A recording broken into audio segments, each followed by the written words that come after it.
Now to some breaking news. U.S. forces have conducted a new wave of strikes against Iran. It's the sixth consecutive day of shelling. The U.S. Central Command says the goal here is to further degrade Iranian military capabilities. White House Press Secretary Caroline Leavitt was asked about these strikes earlier today, and here's what she had to say. President Trump has now greenlit strikes on Iran for nearly every day this week. Does the White House describe negotiations more at a standstill or essentially completely over? President Trump is not going to sit by and allow these active acts of terrorism to take place in the Strait without ensuring Iran pays consequences for that, and that's what we are witnessing right now.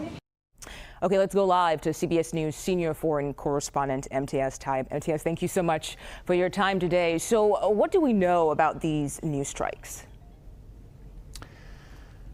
Look, Mugo, there's a lot to unpack here. We, of course, have had many nights now of direct military confrontation between the United States and Iran. And really what we're seeing here is the conflict widened geographically and strategically. Now, the U.S. military says it's launched, as we've been saying, another wave of strikes targeting Iranian military infrastructure, including strikes near the Strait of Hormuz, which, of course, is that narrow waterway through which roughly 1/5 of the world's oil supply passes. Now, American officials say the goal is to degrade Iran's military capabilities and to stop attacks on commercial shipping. Now, Iranian media is reporting that the strikes hit multiple parts of the country, including areas near Tehran, Bandar Abbas, and Qashem Island, which sits next to the Strait of Hormuz and is considered critical to Iran's ability to control traffic through the waterway.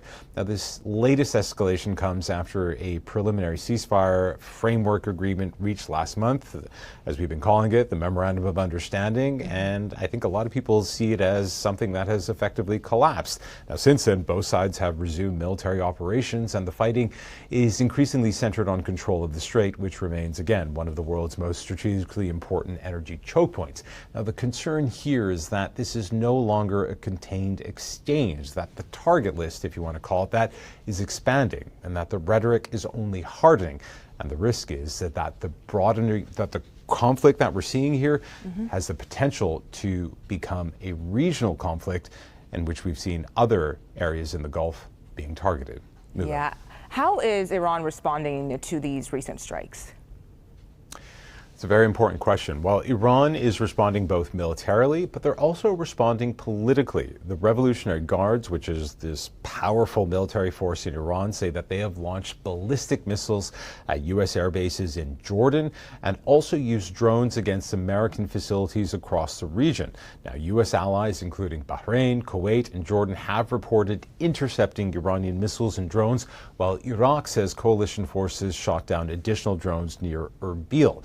But perhaps the most significant message coming from Tehran is about the Strait of Hormuz itself. Iranian military officials are calling the strait a, quote, red line, and are warning that they will never back down over their control of it. They've also threatened to target infrastructure across the region if President Trump follows through on warnings to strike Iranian power plants and bridges. At the same time, there are still faint signs that neither side has completely closed the door to diplomacy. The White House says President Trump remains open to negotiations, and administration officials say talks with Iran continue behind the scenes. Iran, meanwhile, recently released an American detainee in what Trump called a goodwill gesture. But right now, diplomacy is being overshadowed by military action. We've seen oil shipments to the Strait of Hormuz fall sharply, energy markets are on edge, and both sides appear determined to demonstrate they won't be the first to back down. For now, the trajectory is escalation and not de-escalation. Yeah, diplomacy seems to be out of the table right now, but we'll see what comes next in all this. Imtiaz Tyab, as always, thank you so much for your time.